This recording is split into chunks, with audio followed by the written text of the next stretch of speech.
Berbagai topik menarik dikupas dalam dialog hari ini.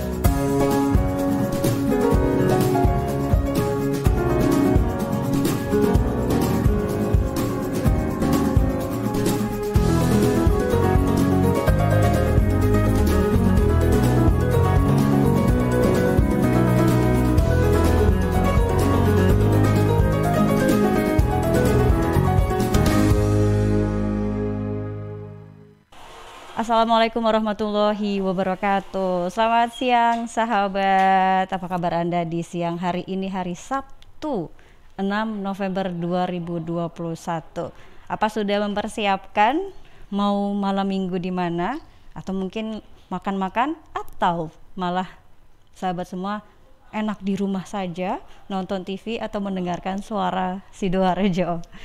Baik sahabat, bersama saya Isna Safira. Hari ini kita akan sama-sama belajar banyak tentang hukum di Ngaji Hukum bersama narasumber kita Sudiro Husodo SHI SHMH MKM dari Sekretaris LPBHNU. Saya sapa dulu. Assalamualaikum Pak Sudiro. Waalaikumsalam warahmatullahi wabarakatuh. Apa kabar Pak hari ini? Alhamdulillah baik-baik saja. Lah ini baru ya, kita baru pertama kali ketemu ya. Benar Bapak. Salam kenal Bapak, saya Safira. Iya, Mbak Safira, panggilannya Mbak Safira ya. Betul sekali. Ya, biasanya mengasuh rubrik apa terkait dengan pegang. Saya biasanya pegang pagi hari Pak. Hari ini saya pegang sore hari supaya bisa ketemu dengan Bapak, ini ceritanya.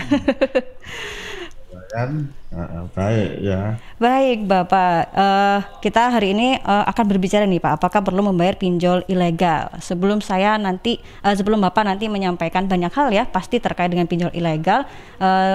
Saya akan buka sedikit Pak dengan, kalau kita ingat ya Pak, kemarin di Kompas sempat rame Pak Mahfud MD yang bilang tidak usah bayar kalau pinjol ilegal menagih atau seperti apapun, tidak usah bayar. Ada perlindungan hukum yang akan memayungi, yang membantu para para peminjam agar tidak diteror dan lain sebagainya. Disebutkan juga nih Bapak, saya mengutip Kompas, ada kemungkinan penggunaan pasal-pasal pidana yaitu pemerasan dan lain sebagainya. Kalau dari segi hukum nasional sepertinya jelas sekali ya Pak, ini hukum-hukumnya. Lalu bagaimana kalau dari segi agama Islam Bapak? Monggo. Oh, langsung agama dulu ya. Boleh ya. Pak, mana saja yang mau dibuka. Ya, terima kasih. Assalamualaikum warahmatullahi wabarakatuh. Waalaikumsalam warahmatullahi wabarakatuh. Yang Mbak Safira dan pemirsa penonton ya Radio Suara LPPL Suara Sidoarjo ya. Ya, jadi pernyataan Profesor Mahfud MD terkait dengan pinjol, apakah dan perlu dibayar apa tidak gitu ya. Betul. Ya, maka sesungguhnya yang namanya utang itu harus dibayar, apalagi dalam agama begitu. Jadi pernyataan Prof Mahfud itu pasti perlu ditafsirkan, ya kan? Jangan langsung ditelan mentah-mentah. Benar. Ya kan? Hutang itu harus dibayar, sepeser pun nanti akan ditagih oleh Allah Subhanahu Wa Taala di akhirat. Di akhirat ya. Benar. Makanya ada 3 perkara yang harus segera diselesaikan. Itu adalah, yang pertama adalah apabila punya anak gadis yang sudah dewasa, segera nikahkan. Yang kedua adalah ketika ada jenazah, segera berangkatkan untuk dikuburkan. Gitu kan. Dan yang terakhir itu adalah utang piutang.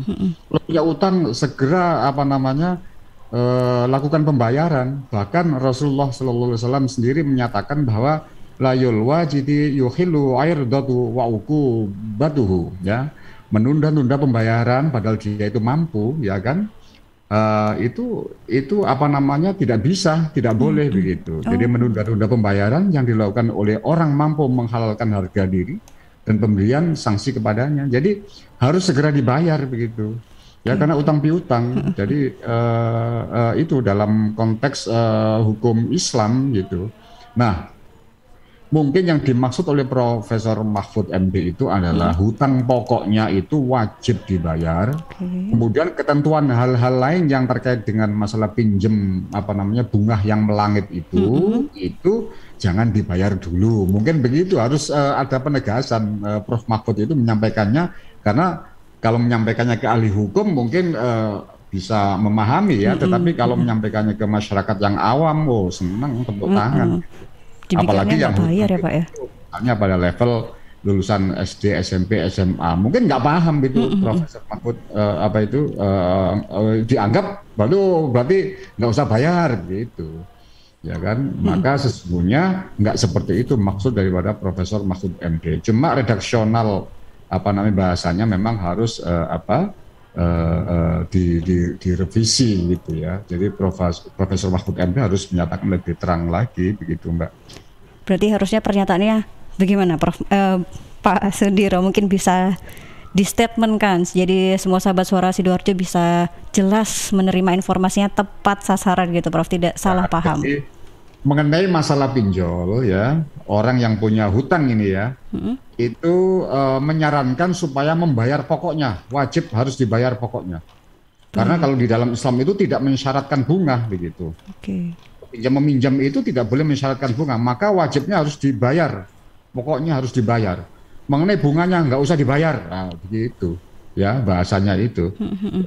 Karena banyak sekali hadis Rasulullah SAW juga menyatakan ya, orang yang tidak mampu bayar itu ya tentu dapat dimaafkan gitu ya. Wa in kana dzu usratin fanadhiratun ila maisarah. Dan jika orang yang berhutang itu dalam kesukaran, maka berilah tangguh ya, kasih penangguhan gitu kan ya, sampai dia lapang gitu kan ya. Antasaddaku khairul lakum, dan ternyata orangnya tidak mampu bayar, maka sedekahkan, karena hal yang semua itu adalah baik gitu kan ya. Jadi kalau memudahkan urusan orang Islam, warga negara misalnya gitu ya, insya Allah Allah akan memudahkan urusannya begitu. Ini moralitas di dalam agama Islam seperti itu gitu. Baik Pak, ini karena pandemi ini rata-rata sebagian besar masyarakat kita sepertinya tergiur ya Pak dengan pinjaman online, baik yang legal maupun yang ilegal, karena mudahnya persyaratan, cepatnya cair dan lain sebagainya. Kalau dari kacamata hukum sendiri, bagaimana pinjol ilegal ini bisa muncul ya Pak ya? Ya jadi begini, ini kan karena adanya peraturan OJK terkait dengan masalah pinjam online itu ya, pinjaman online itu ya. Dan bunga yang diterapkan itu sangat besar sekali, padahal yang resmi saja itu besar sekali. Karena hitungannya kalau pinjam 1 juta itu bunga per harinya, hitungannya bukan bulanan, bukan harinya, 0,8%. Jadi kalau misalnya 100.000, kalau 0,8 berarti sudah berapa itu bunganya per hari loh ya, hitungannya 8.000. 10%-nya saja berapa kalau 100.000? Kalau 1 juta lah 10%-nya berapa? 8. Kan 100.000, betul. Ya kan 10%-nya itu ya. Kalau 1% berapa misalnya 1 juta, ya kan? Jadi bunganya itu hitungan hari, bunganya itu benar-benar persen gitu ya. Itu makanya sehingga memotivasi atau banyak lembaga-lembaga swasta, ya kan, itu atau orang-orang tergiur dengan adanya aturan OJK seperti ini gitu loh ya. Jadi itu gitu loh, makanya akhirnya banyak yang ilegal gitu kan ya. Nah, bagi orang yang namanya orang ya, kalau dipinjemin kan ya seneng banget. Kasih petak-petik pakai jari gitu kan ya. Di telepon cair lah ya, seneng ya kan. Jadi aplikasi 1 ternyata di ACC, kemudian ternyata yang meminjami 3 fintech atau lembaga gitu kan ya, atau perusahaan ya, utang 1 juta ternyata charge-nya 3 juta karena yang 2 perusahaan lainnya itu numpang begitu misalnya ya. Nah, utang 1 juta dikasih 3 juta, ya kan. Nah, orang kita kan urusan utang ya sewenang. Apalagi kalau nggak kembalikan ya Pak, tambah sewenang gitu. Lah iya. Bonus. Nek ana wonge wong Bang Titiwan aja utang itu diparani apa namanya setiap hari harus direwangi singit-singitan. Tapi kalau pinjol ini kan nggak perlu singitan, data gitu kan ya. Jadi itu padahal dia tidak ngerti apa namanya terkait dengan masalah bunga yang begitu besar gitu kan ya. Dan di dalam aturan OJK itu diperbolehkan untuk apa namanya bunganya itu 2 kali lipat, misalnya pinjam 1 juta ya nanti batasannya bisa bayarnya sampai 2 juta begitu. Jadi ini kan apa itu aturan resmi loh itu. Ya kan, ternyata di dalam praktek pinjol ilegal itu, ya kan, misalnya saya kutip dari beberapa pengalaman dan ini yang konsultasi ke kami dan juga dari narasi-narasi yang ada, misalnya ilustrasinya ya, 1 juta, ya kan, tenor 10 hari, artinya dibayar selama 10 hari. Ya, halo? Iya. Ya. Pinjam 1 juta itu misalnya cairnya adalah 700.000, ya kan? Lah kemudian dalam waktu jatuh tempo 10 hari ketika pelunasan, ya kan? Yang pertama dari pihak apa namanya P2P itu ya, jadi peer to peer namanya itu ya, itu tidak menghubungi, ya mestinya kan para piutang itu kan nagih dulu, mengingatkan gitu ya Pak ya? Mengingatkan, ya. Tapi nggak menghubungi. Ketika dia mau bayar, ternyata aplikasinya error, ya kan, sehingga akhirnya ya wes lah, seneng nyekel duit, sampai kelalen. Akhirnya dalam tenggang waktu 33 hari baru muncullah tagihan ya WhatsApp, ya WhatsApp. Ternyata hutang 700.000 atau 1 juta tadi, tagihnya ternyata 3.600.000. Kan kelipatannya tinggi. Akhirnya dari pihak apa namanya debitur masyarakat kan kesulitan atau nggak mau kan membayar. Lah ketika dia tidak mau melakukan pembayaran itu, ya kan, maka baru debt kolektornya itu mengancam, ya, kemudian membuka data WA kemana-mana, ya, kemudian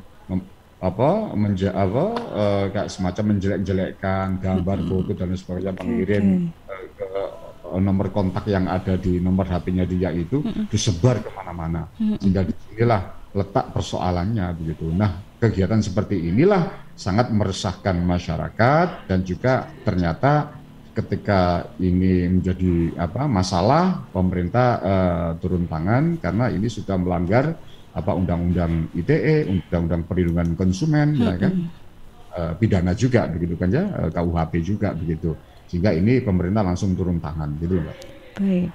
Baik Pak, ini tadi saya sendiri juga baru tahu ya Pak, karena saya tidak pernah dipinjol ilegal, cuma saya selalu baca di media itu bahwa pinjol ilegal itu real adanya dan memang besar. Pertanyaannya kenapa masyarakat bisa tergiur ya Pak ya? Mungkin karena kebutuhan uang.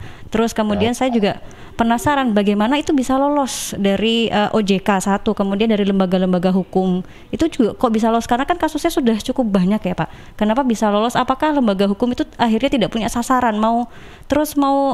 Karena sepertinya kelihatannya kan di mana kantornya, siapa yang punya gitu nggak ketahuan gitu kan Pak, kalau pinjam ilegal gitu tidak bisa melacak. Kemudian apakah mungkin LBH itu tidak bisa melayangkan tuntutan, kepada siapa tuntutan para korban ini harus dilayangkan? Bagaimana Pak? Ya begini, karena memang peraturan OJK memang terkait dengan pinjol yang legal saja, yang sah saja, kan bunganya kan sudah mencekik itu ya, betul. Per hari loh itu ya, hitungannya per hari gitu kan ya, bukan per bulan gitu ya, kan luar biasa. Ini disediakan karena memang untuk kebutuhan mendadak gitu ya, utang tonggo kanan kiri ternyata nggak dipercaya atau nggak diutangi gitu kan ya. Maka sesungguhnya ini kan adalah problem masyarakat kita.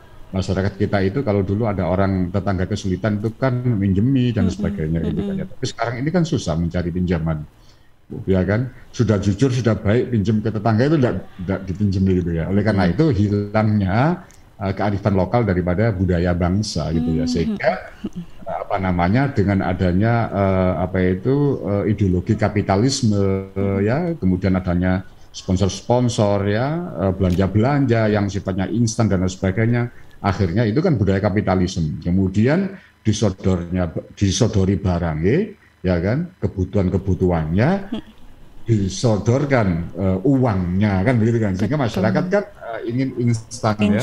Jadi di sesuatu nggak nunggu gajian suaminya misalnya, misalnya panen gitu misalnya ya, inginnya butuh sekarang langsung ada, butuh sekarang ada. Lah inilah kelemahan masyarakat kita gitu. Nah ini diwadahi oleh OJK dengan adanya peraturan apa namanya OJK gitu kan ya. Lah peraturan OJK itu misalnya di dalam PUJK nomor 77 tahun 2016 itu ya, tentang layanan pinjam meminjam uang berbasis teknologi informasi gitu kan ya. Ini sudah diatur ya. Jadi pasalnya yaitu pasal 1 angka 3 itu layanan pinjam meminjam uang berbasis teknologi informasi adalah penyelenggara layanan jasa keuangan untuk mempertemukan pemberi pinjaman dengan penerima pinjaman dalam rangka melakukan perjanjian pinjam meminjam dan dalam mata uang rupiah secara langsung melalui sistem elektronik dan menggunakan jaringan internet. Jadi OJK itu hanya mengatur soal ini saja gitu ya, soal apa itu pemerintah kan fasilitasi, memberikan layanan kepada para pihak itu ya. Sedangkan tentang isi perjanjiannya, bunga dan sebagainya kan tidak OJK kan tidak mengatur secara real. Dia hanya regulator saja gitu kan ya. Nah, berapa nilai pinjaman dan sebagainya, maka ini ditentukan oleh asosiasi lembaga pembiayaan tadi atau peminjaman tadi itu. Namanya apa itu? Afitek atau apa itu ya. Nah, ternyata bunga yang diberikan kan yang cukup besar juga gitu kan ya, 0,8% gitu kan ya. Nah, akhirnya ya kan itu banyak yang ngurus ternyata tidak di apa namanya mungkin ya kan ke OJK tidak disahkan atau apa sehingga bertumbuh ilegal gitu ya di ACC ya. Jadi muncullah yang banyak itu dengan bunga yang lebih dari itu, ya kan, dengan sistem debt collector, dengan sistem memaki-maki dan sebagainya lah, itulah masyarakat lah. Sekarang ini ibaratnya adalah bom waktu sehingga negara telah melakukan kewajibannya untuk to respect, to protect, ya. Jadi itu memberikan protect kepada warga negara supaya terlindungi hak-haknya begitu. Jadi itu Pak. Betul Pak, berarti memang karena culture kita sudah mulai bergeser ya Pak. Kalau dulu gotong royongnya tinggi, toleransinya tinggi, mungkin karena sekarang individualisnya lebih tinggi jadinya tepo selironya mungkin ya Pak, atau rasa kekerabatannya berkurang. Akhirnya muncullah ini kesempatan bagi pinjol-pinjol untuk naik ya, sebagai salah satu sarana untuk meminjam uang. Baik Bapak, terima kasih, ini menarik sekali Bapak. Saya kembali ke tema kita ya Pak. Apakah perlu membayar pinjol ilegal? Saya basicnya pakai Pak Mahfud MD ini sebagai acuan saya, karena beliau di Kompas ini juga menyampaikan Pak, kalau ada yang tidak membayar lalu pinjol itu tidak terima, silahkan lapor ke kantor polisi terdekat. Polisi akan memberikan perlindungan, begitu kata Pak Mahfud MD. Sedangkan ini tadi cukup bertolak belakang dengan yang kalau Islam kan harus dibayar. Iya, harus dibayar. KUH Perdata juga misalkan harus dibayar, gitu kan ya. Karena pasal 1338 itu adalah perjanjian kedua belah pihak. Ini adalah hukum privat, hukum perdata gitu kan ya. Jadi kesepakatan kedua belah pihak merupakan undang-undang yang wajib dipatuhi begitu. Sehingga mau tidak mau harus itu. Maka ketika tidak ada pembayaran dan sebagainya, maka akan one prestasi. Semestinya harus larinya adalah ke gugatan perdata, baik yang dimiliki oleh P2P ya, peer to peer, maupun kepada apa namanya debitur masyarakat gitu. Itu larinya harus ke perdata, one prestasi gitu. Tetapi satu hal ya yang menjadi basic statement dari Prof. Mahfud MD itu adalah juga terkait dengan pasal 1320 KUH Perdata terkait dengan apa namanya perjanjian itu sendiri. Ya, tadi yang saya sampaikan itu adalah perjanjian yang sah menurut hukumnya, tetapi harus kembali kepada basic perjanjian, karena perjanjian itu ada syarat objektif dan syarat subjektif gitu. Kalau syarat subjektifnya itu adalah misalnya kesepakatan kedua belah pihak gitu kan ya, yang mengikatkan diri gitu.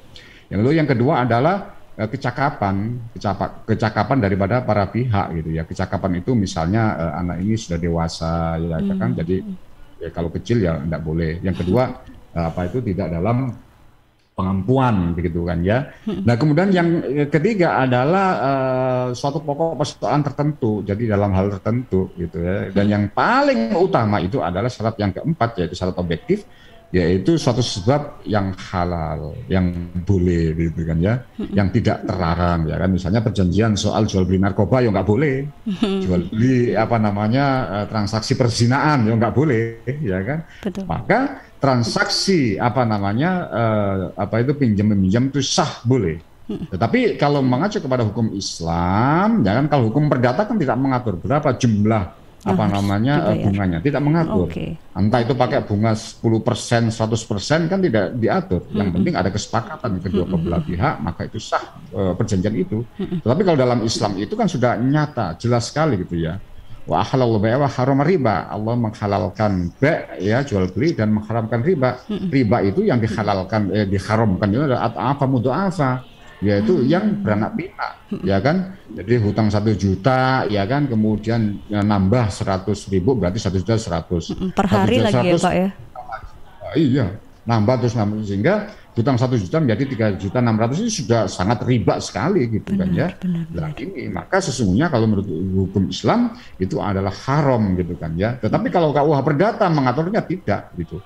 Maka acuannya adalah ketika terjadi sengketa, maka perhitungannya harus disesuaikan dengan perhitungan bank. Ini kalau sudah menjadi ranah hukum perdata, gugatan prestasi, maka nanti hakim ya akan mengacu kepada bunga-bunga hitungan bank gitu kan ya. Sehingga kalau hitungan bank itu kan secara umum kan ya nggak terlalu banyak lah, mungkin 1 tahun misalnya bunganya adalah 8%, 9%, 10% kan gitu kan ya.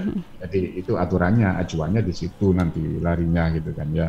Jadi itu Mbak, maka Roh Mahfud itu mendasarkan statementnya terhadap pasal 1320 yaitu tentang sah tidaknya perjanjian. Jadi Roh Mahfud itu mengomentari bahwa perjanjian pinjol ilegal itu tidak sah, sehingga tidak perlu dibayar bunganya. Berarti ini kurang kata-kata bunganya gitu. Dan pokoknya gitu kan, pokoknya ya bangkrut perusahaan, dan itu juga menjadi tanggungan nanti di hari kiamat gitu kan ya. Betul. Jangan utang ya harus dibayar, tapi pokoknya itu.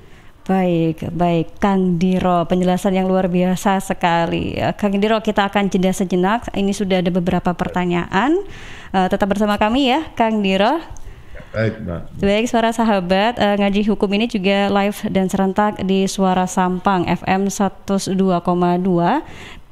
RGR Tulungagung FM 90,1, Ersal Nganjuk 105,3, Praja Angkasa Trenggalek FM 88,9. Sesaat lagi kita akan kembali membahas tentang perlukah atau apakah yang namanya membayar pinjol ilegal itu perlu. Apakah perlu membayar pinjol ilegal? Masih bersama dengan Kang Diro di Ngaji Hukum.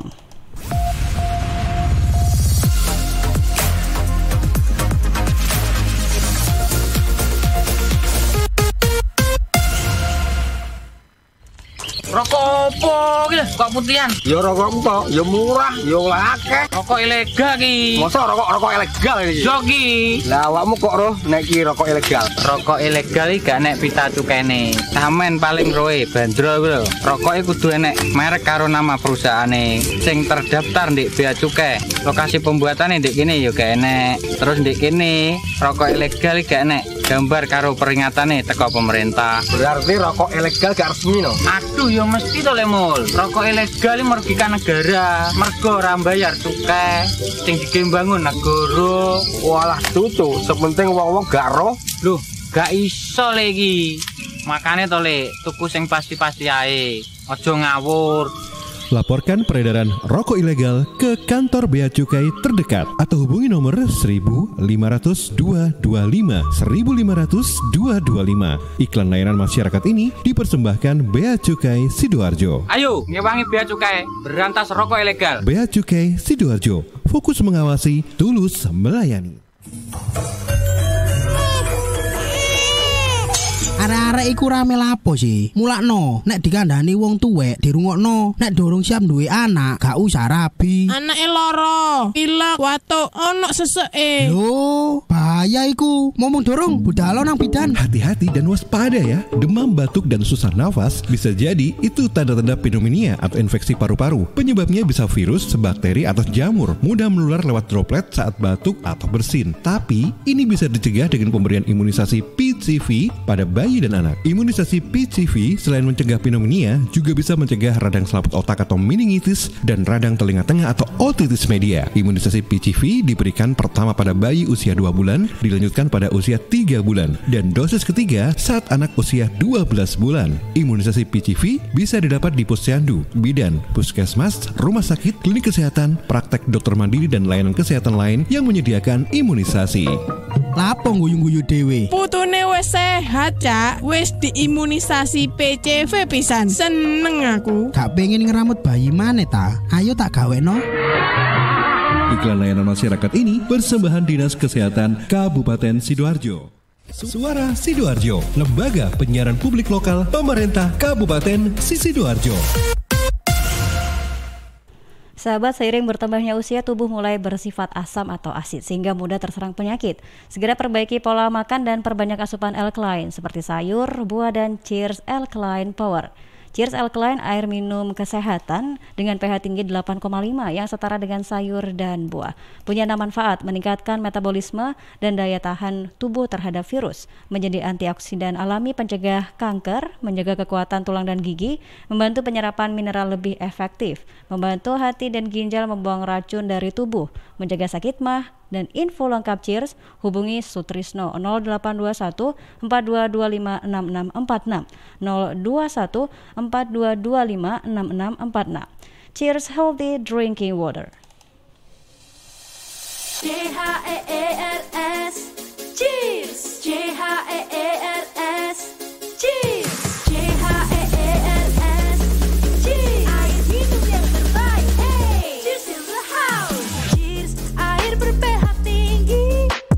Cheers dapat membantu netralkan pH tubuh. Cheers mengandung antioksidan alami. Cheers, air minum terbaik untuk keluarga. Air minum sehat keluarga. Air minum dengan pH tinggi. Cara pesannya mudah, petugasnya ramah. Gratis ongkos kirim. Hey, cheers in the house. Untuk pemesanan via WhatsApp di nomor 087777243377. Gratis ongkos kirim. Cheers in the house. Untuk wilayah Sidoarjo dan sekitarnya bisa menghubungi Depo Candi di 0821 4225 6646 0821 4225 6646. Sudah lama kita melalui masa-masa berat. Bisnis ambruk, kehilangan pekerjaan, teman, bahkan ruang gerak. Tapi ketika hampir kehilangan segalanya, satu yang harus kita pegang. Harapan bahwa kita akan bersama-sama melewati pandemi ini. Bahwa esok kita bebas melangkah lagi. Sampai saat itu tiba, negara hadir untuk membersamai perjuangan kita. Memberi pengharapan atas kemenangan-kemenangan kecil kita.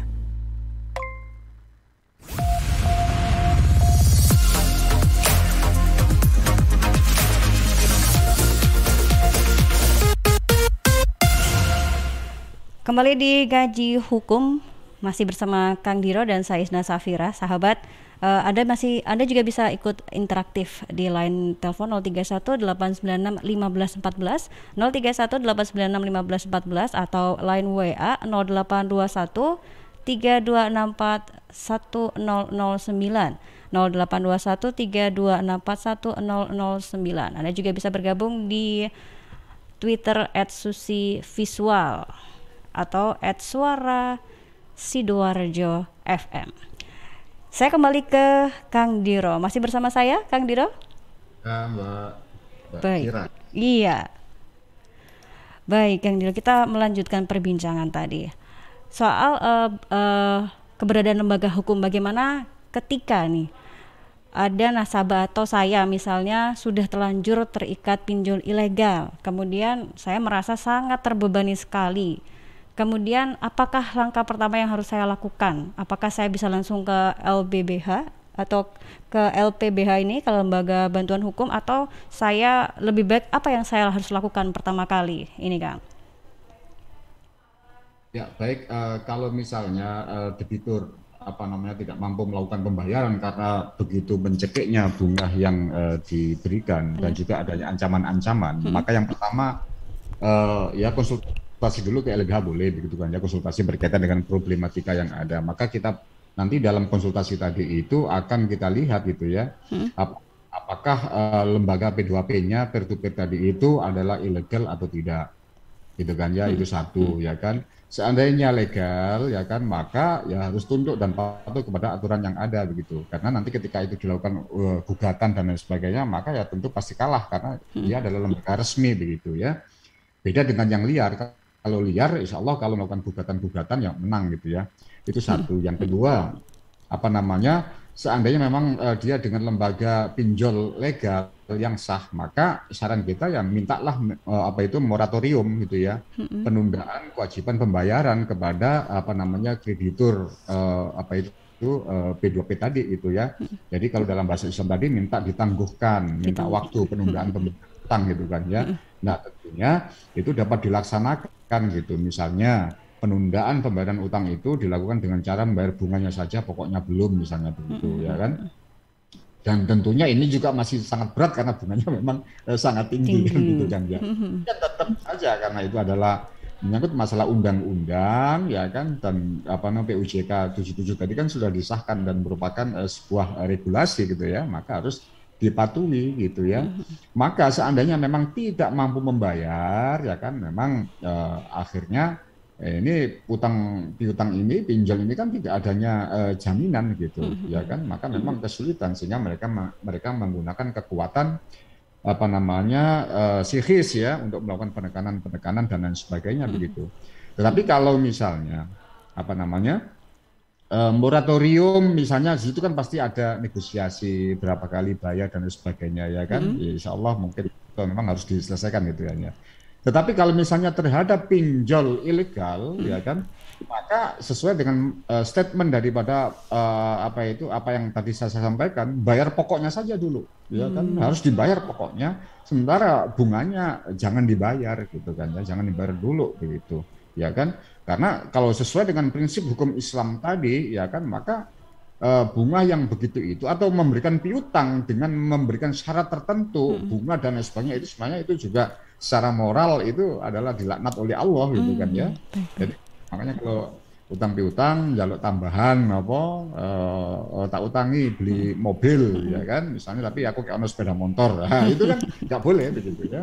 Nah itu ya, jadi moratorium. Seandainya ada problematika terkait misalnya pinjolnya itu adalah ilegal gitu ya, dan kemudian telah terjadi pembukaan data ya, menjelek-jelekkan, pencemaran nama baik ya, menghubungi, kirim profil kepada telepon kita dan gitu ya, maka kita dapat melakukan advokasi atau melaporkan kepada pihak yang berwajib, dalam hal ini adalah kepolisian. Apalagi sekarang kan sudah dibuka online, dibuka pusat Dumas pengaduan masyarakat, baik yang ada di kepolisian, kemudian di Bank Indonesia, di OJK ya kan. Jadi masyarakat bisa melaporkan terkait dengan adanya pelanggaran tindak pidana yang dilakukan oleh P2P atau perusahaan-perusahaan penyedia layanan pinjol yang ilegal tadi itu. Maka sesungguhnya ini adalah langkah pemerintah dalam rangka atau negara ya, dalam rangka memenuhi kewajibannya untuk memberikan protect ya, memberikan perlindungan hukum kepada masyarakat warga negara, dan juga memberikan respect, penghormatan, bahwa soal utang piutang nggak boleh misalnya sampai dijatuhkan martabatnya ya, dicemarkan nama baiknya dan lain sebagainya. Menjatuhkan moral gitu ya. Moralnya isi ini loh Mbak, utang juta ya, kuat ngerti sak dunia ngerti ya. Utangnya nggak sepiro isine sing gak karu-karuan gitu. Iya, sing arep nikah misalnya boleh diwaca mbek mertua lho, anak utangnya boleh gak sido nikah, repot malah. Benar-benar baik Kang, terima kasih. Ini ya Kang, kalau saya lihat saya lihat baca nih di beberapa menunjukkan data statistik, rata-rata yang pakai pinjol ilegal itu masyarakat yang menengah ke bawah ini, Kang. Lalu apakah ada tips mungkin Kang dari Kang Diro sendiri, bagaimana caranya masyarakat ini mengetahui mana sih yang ilegal, mana yang legal, mana yang bisa saya utangi, saya mintain utang, atau yang mana yang sebaiknya saya hindari? Apakah ada tanda-tanda dari pinjolnya atau lembaga P2P-nya ini tadi? P2P seperti apa sih yang harus dihindari supaya kita tidak terjebak dengan pembayaran yang berkali-kali lipat ini, Kang? Ya, maka sesungguhnya begini ya. Yang pertama itu adalah faktor individu gitu kan ya. Faktor individu itu menyangkut masalah kebutuhan yang instan ya. Kita jangan sampai terpengaruh dengan model kehidupan yang kapitalisme, liberalisme gitu ya. Yang kehidupan yang serba konsumtif gitu kan ya. Benar. Jadi mampu menahan keinginan untuk beli ini, beli itu. Kalau nggak punya uang ya sudahlah ya kan. Nerima impandum. Nerima impandum ya. Gajinya suaminya 1 bulan 5 juta ya kan untuk kebutuhan SPP anak, makan dan sebagainya, ternyata ada produk kosmetik harganya 1 juta, dibelilah kosmetik 1 juta. Lah, kehidupan yang sangat konsumer gitu kan, konsumeristik gitu. Dan kedua, kalau memang kebutuhan itu mendadak untuk hal yang kebaikan, misalnya pengobatan tatkala terjadi musibah dan lain sebagainya, maka kearifan lokal, kehidupan yang berbasis gotong royong antar tetangga itu saling bantu-bantu itu harus dibudayakan lagi, dilestarikan lagi gitu ya. Kasihan tuh orang-orang yang tidak punya uang, utang ke sana kemari nggak dipercaya sampai uang. Soalnya apa? Nek utang, pasti ku gak nyawa. Padahal Allah Subhanahu Wa Taala itu memberikan kelapangan, keluasan gitu kan ya. Bahwa kalau seorang misalnya memberikan piutang ya, memberikan pinjaman kepada orang lain, kemudian orang lain tidak mampu bayar dan nyatanya tidak bayar, maka itu akan menjadi pengurangan siksa nanti di hari kiamat, akan dilapangkan seluruh urusannya gitu ya. Akan dibebaskan seluruh perbuatan-perbuatan yang maksiat begitu. Ini tidak begitu dipahami. Maka kalau sudah masuk dalam konteks ini memang perlu peran ulama untuk melakukan edukasi.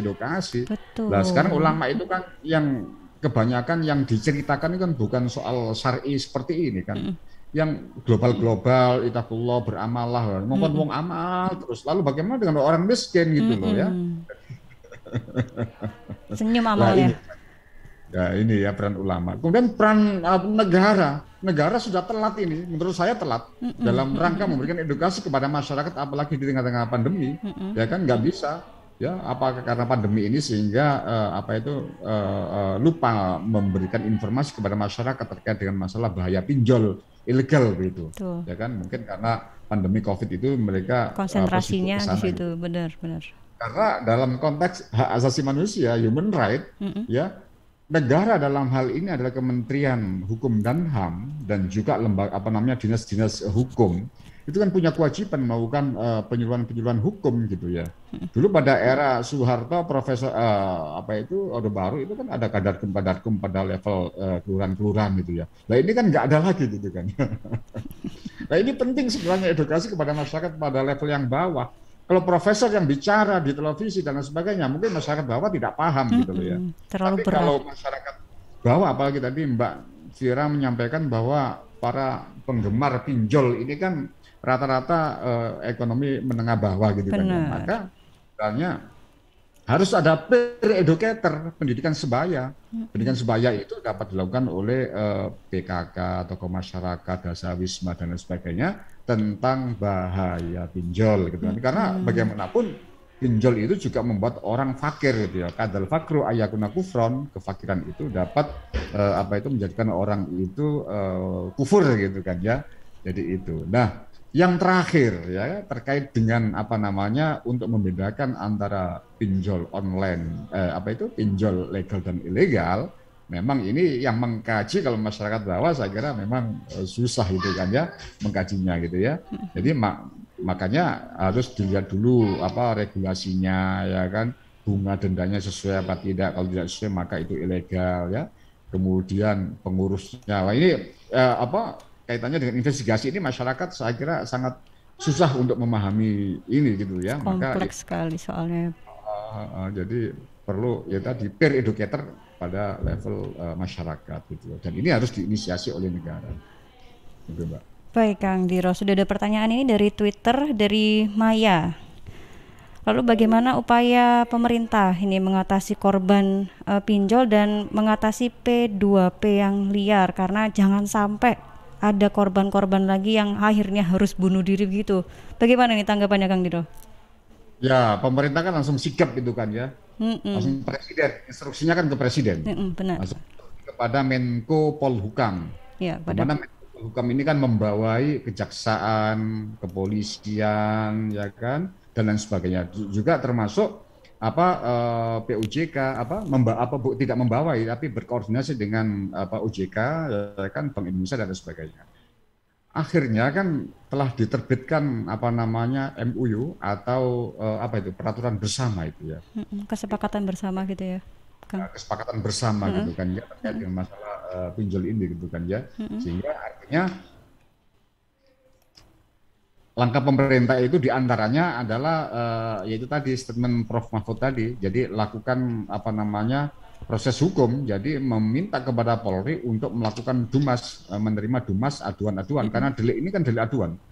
Penyidik kan tidak dapat langsung menangkap orang dan sebagainya kalau tidak ada aduan. Kalau ada aduan-aduan dari masyarakat, ya kan, maka polisi penyidik akan melakukan penangkapan terhadap lembaga P2P tadi begitu. Setelah itu nanti akan diproses hukum, karena negara kita adalah negara hukum, maka akan dinilai oleh hakim bahwa praktek seperti ini apakah mengandung unsur pidana apa tidak begitu kan ya. Jadi kalau ada unsur pidana maka dipidana. Kemudian ketika ada pidana, maka nanti gugatannya bisa berubah menjadi gugatan untuk debitur ya. Gugatannya dapat dilakukan gugatan perbuatan melawan hukum gitu. Karena pada hakikatnya perjanjian yang telah dibuat itu adalah bersifat tipu ya, perjanjian yang dibuat melanggar hukum. Maka sesungguhnya perjanjian yang dibuat dengan cara melanggar hukum maka itu batal demi hukum gitu kan ya. Nah itu maka gugatan itu dapat dilakukan oleh masyarakat. Karena jumlahnya banyak maka memang perlu dilakukan gugatan class action. Gugatan apa itu? Jadi kalau orang-orangan kan terlalu banyak. Kalau gugatan class action itu kan gugatan yang dilakukan secara bersama-sama ya. Masif gitu.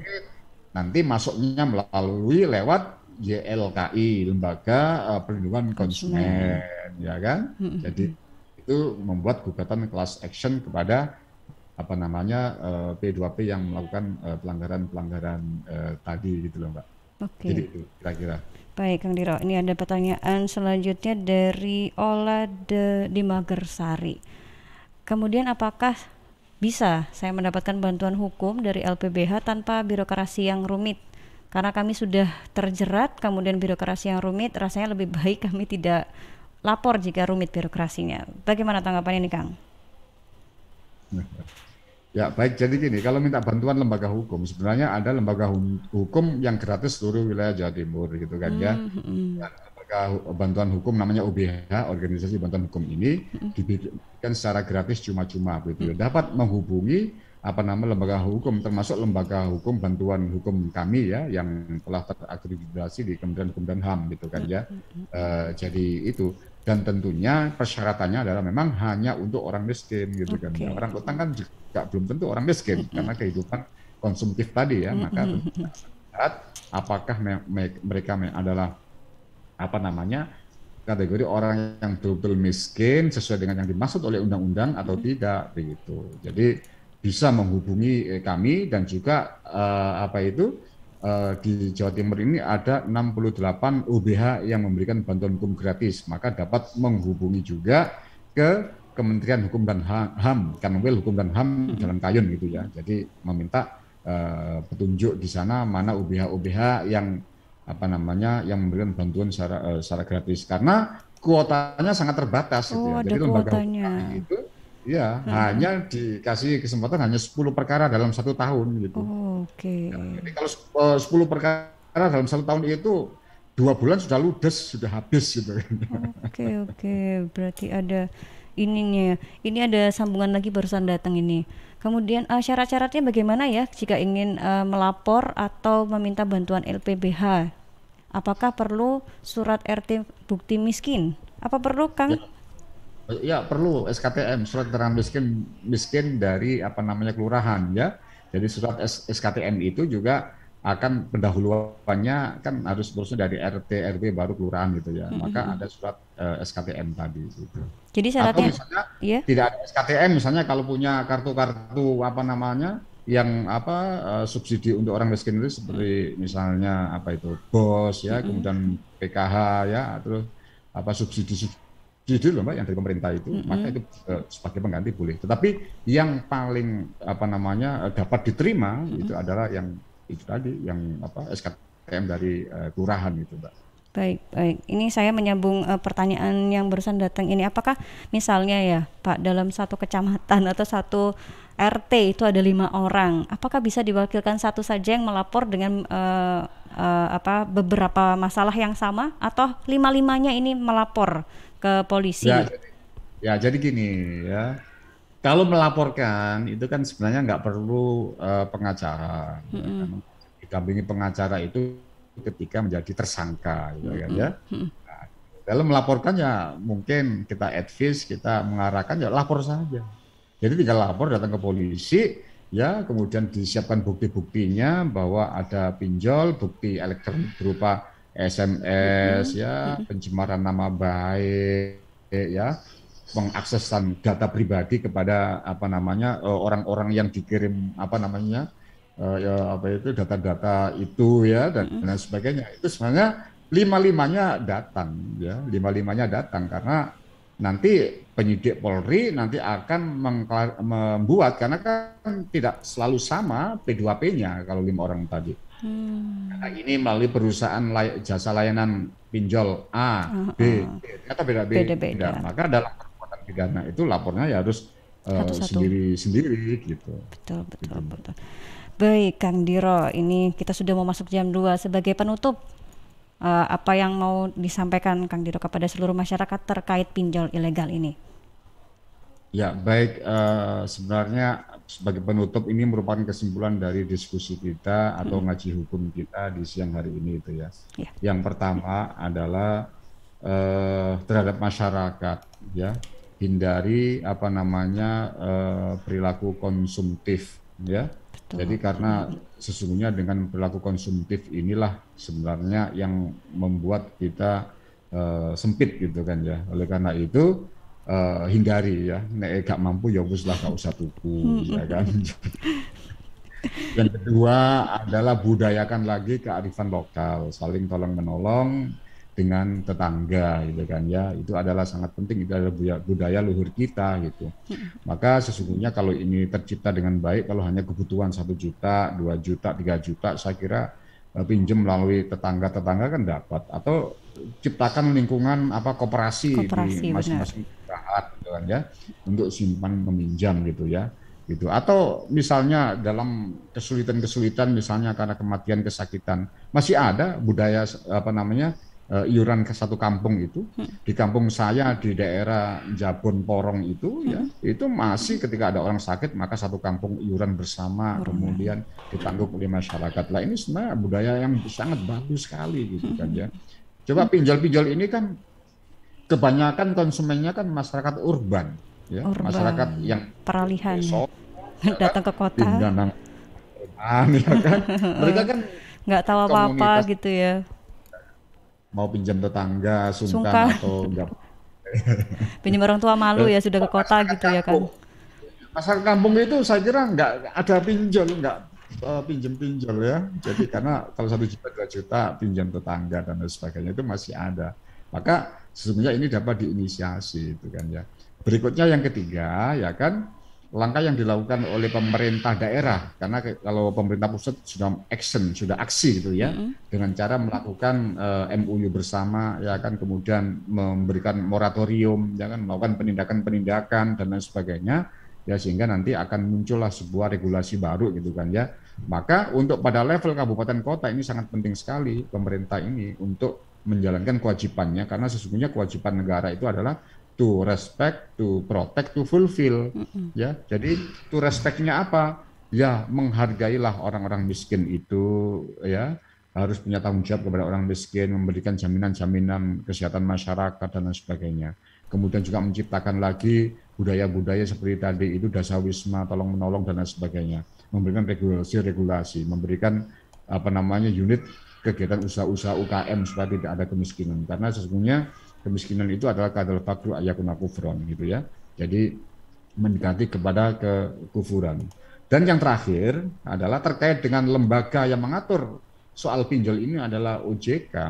Tentu ini jangkauannya memang tinggi ya. Tapi paling tidak dengan adanya pinjaman online seperti ini itu bunga yang telah diterapkan itu masih sangat tinggi gitu ya. 0,8 itu tinggi per hari itu. Maka ini harus dihapus itu. Kalau negara ingin melindungi rakyatnya ya jangan memberikan ini mencegah. Kalau orang mungkin bilang ya salah dewe lah kok utang kan. Loh kadang nggak utangnya di telepon terus dijeli kok utang. Ya. Nah, masyarakat kita kan seneng utang. Duduk manis langsung datang uang seperti ada malaikat yang mengirim rezeki kan. Jibril. Nah, inilah Mbak ya. Jadi makanya ya pinjol oke, boleh ya kan. Karena nilainya kan nggak banyak. Nggak berani pinjol 50 juta, 100 juta kan mungkin nggak berani ya. Karena pinjamannya kan tanpa jaminan gitu kan ya. Jadi itu. Dan yang terakhir lagi, nah ini penting sekali. Siap. Yang menjadi masalah itu adalah di Indonesia ini belum adanya undang-undang perlindungan data pribadi. Betul itu. Harus ada itu. Bahkan padahal di dalam undang-undang ITE itu sudah mengatur gitu kan ya. Sudah mengatur dalam undang-undang ITE pasal seingat saya pasal berapa ya 29 atau berapa gitu kan ya. Itu mengatur gitu kan ya bahwa pasal 26 ini ayat 1 dan ayat 2 ya kan. Jadi itu mengatur tentang data pribadi gitu ya. Jadi ini harus diatur oleh undang-undang khusus tentang data rahasia pribadi ini supaya tidak disebar-sebar gitu. Nah ini harus diinisiasi gitu kan ya. Kalau undang-undang ITE itu kan hanya mengatur ancamannya saja. Ya kan? Ancaman bagi yang melakukan pidana, nah ini ada diancam ini gitu kan ya. Tetapi dalam hal konteks undang-undang secara khusus itu tidak diatur gitu kan ya.